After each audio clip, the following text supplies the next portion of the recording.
everyone. This is Rick, and welcome to Astral Club. This is hopping off the reincarnation track. Before we get into it, I just want to mention a few things. All the episodes from now on, Wednesday at 2 p.m., Saturday at 9 a.m., are all new. Summer's over. Time to get to work on Astral Projection.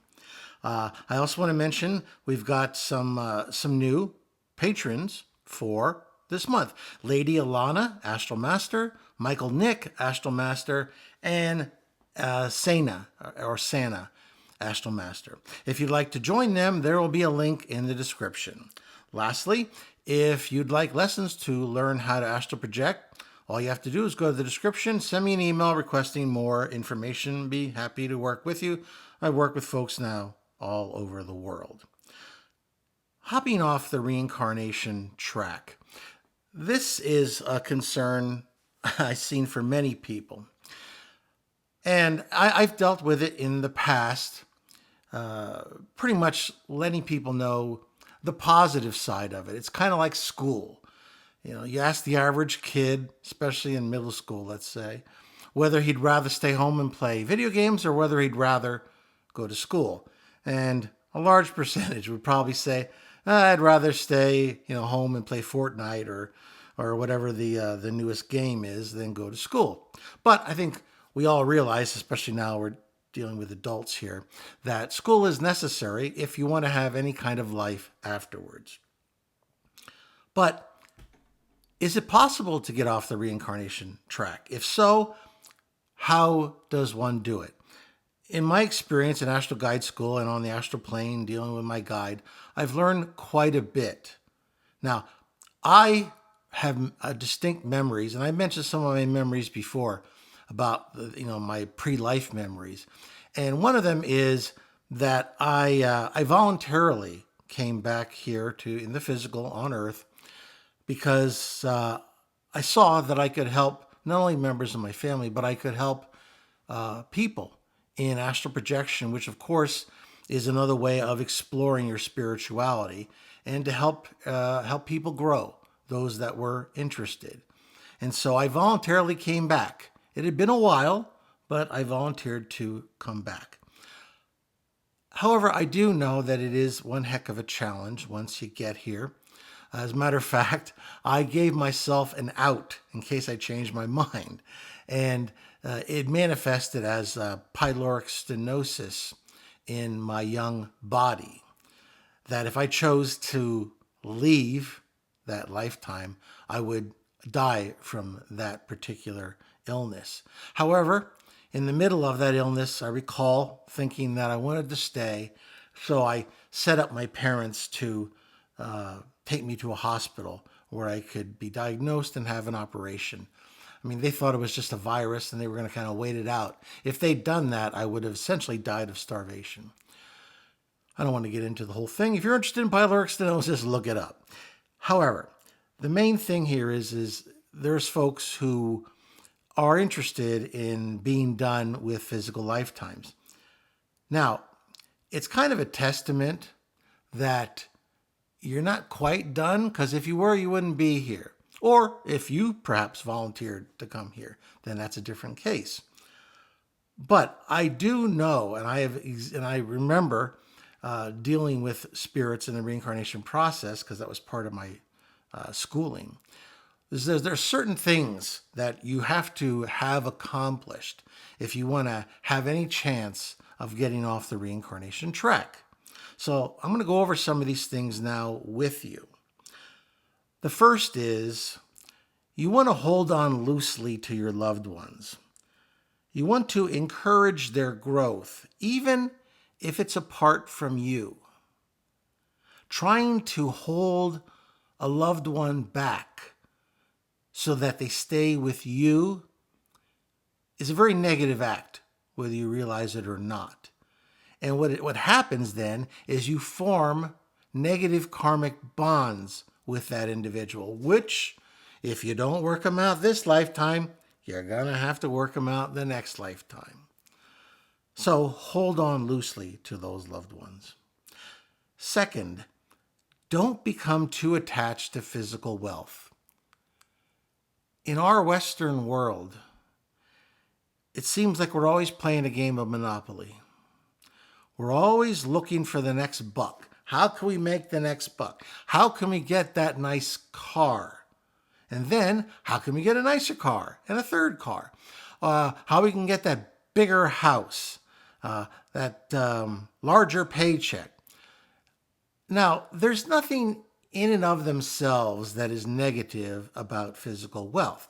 However, if you become too attached to this wealth and forget that your true purpose here is not to stack up all the railroads and boardwalk and Park Place and put hotels up everywhere. No, that is not the reason you're here.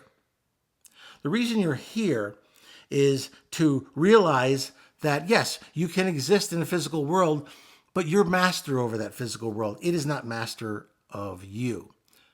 There's a story told, and I don't know if it's real or if it's a legend, but apparently during the 1849, the 49ers and the gold rush in California, there was a gold miner who beat the odds. He hit it rich, and he was taking a ship back. Now, back in those days, there was no Panama Canal.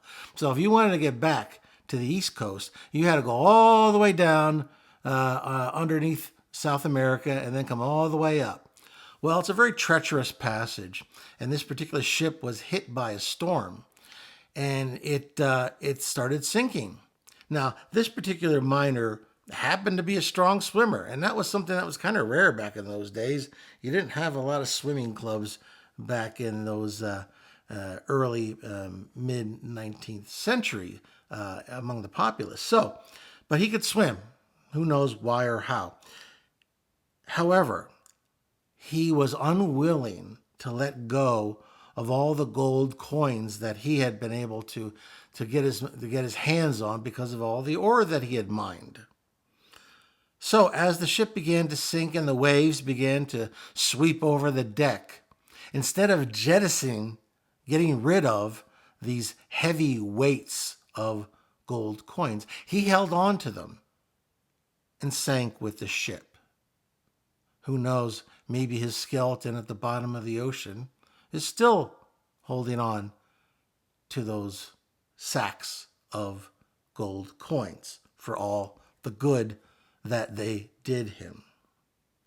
So, you want to make sure that you are in charge of your physical needs and wants, and not to allow them to own you. Next up, number 3, meditate on why you came here to the physical. What lessons did you need to learn?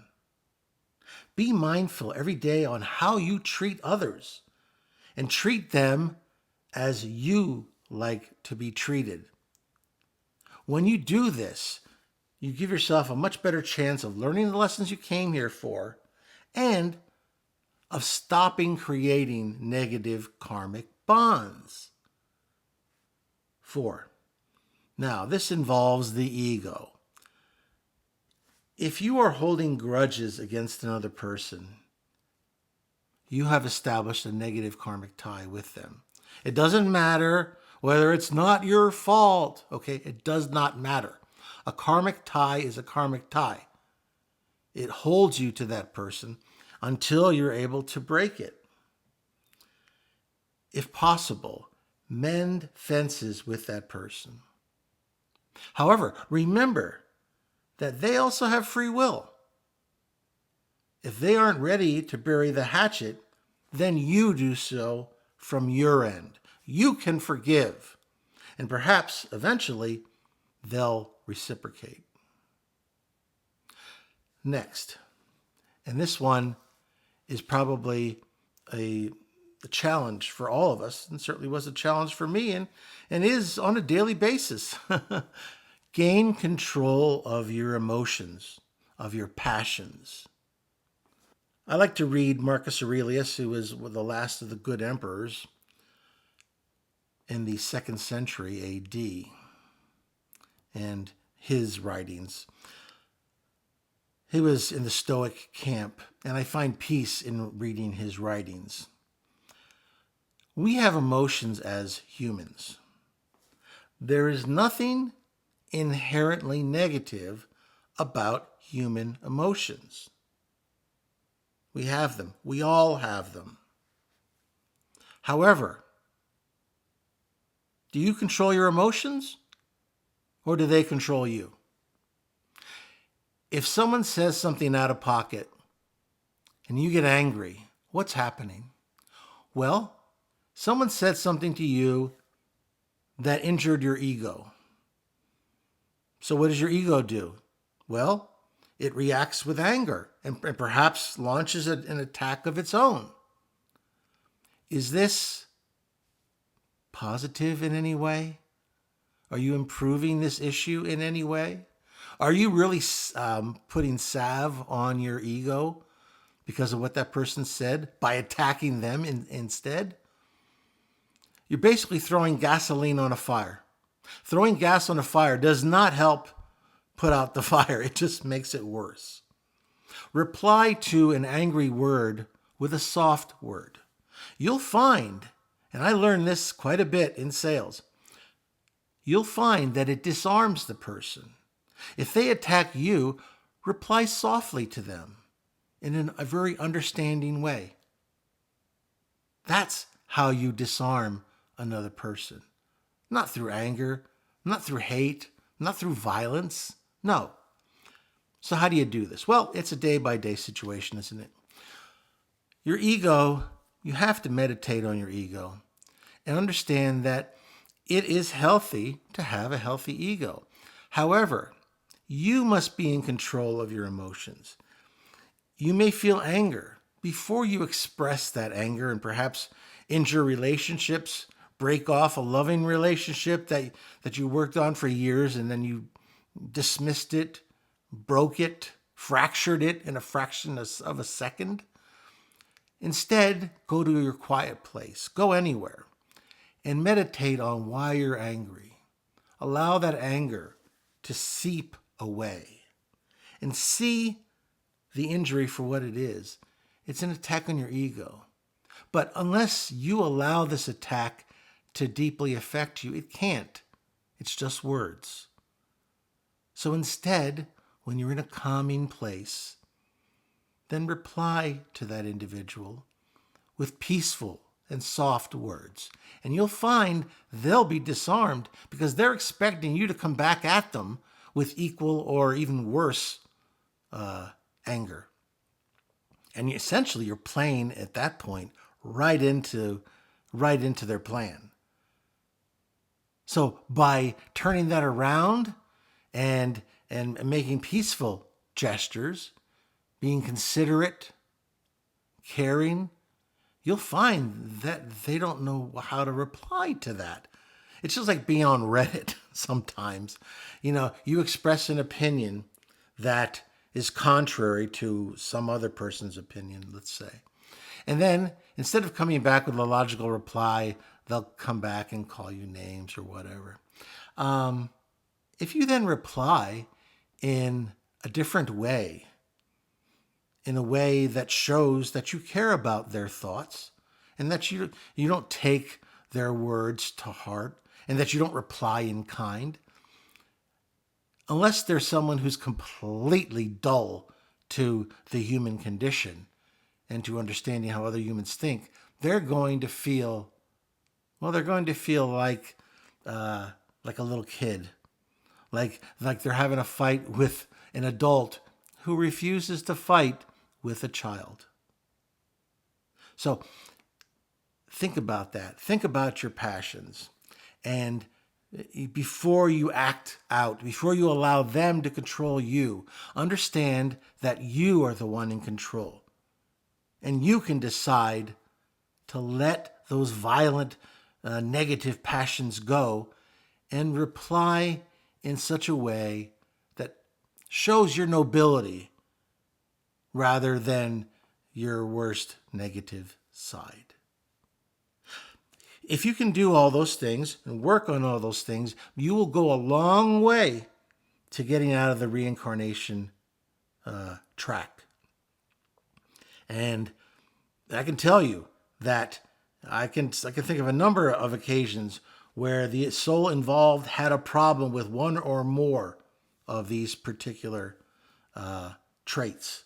So if you can master this, you are a long way towards getting off the whole reincarnation circle and going on to bigger and better things, the mental plane, what have you. At any rate, if you like this, please hit the like button, share it with those of like minds, subscribe if you haven't already, and let me hear your comments and questions. Are any of these points you disagree with, or what are your experience with any of these things, and how do you go about improving yourself to perhaps remove yourself from this reincarnation situation? Anyway, this is Rick, and I will see you on the astral plane.